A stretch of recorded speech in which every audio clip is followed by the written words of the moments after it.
If you recently purchased an iPad and want to make sure you actually getting a brand new device, then there are few settings that you need to check. First, if you purchase the iPad directly from the official App Store or any certified retail store, then there is a good chance that it's brand new device. Now, if you already started using the device and want to check if it is a new or refurbished device, then first open Settings app on your iPad.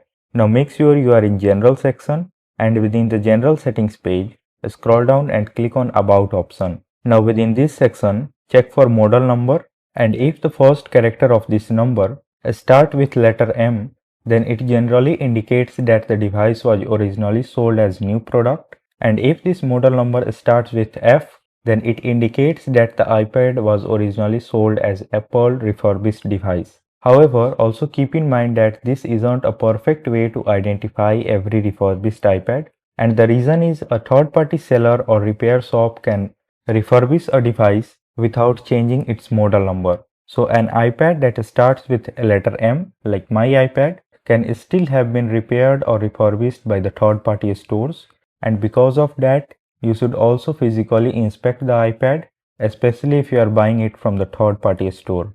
So that's it. If you have any other problem, do let us know in the comments. Thanks for watching.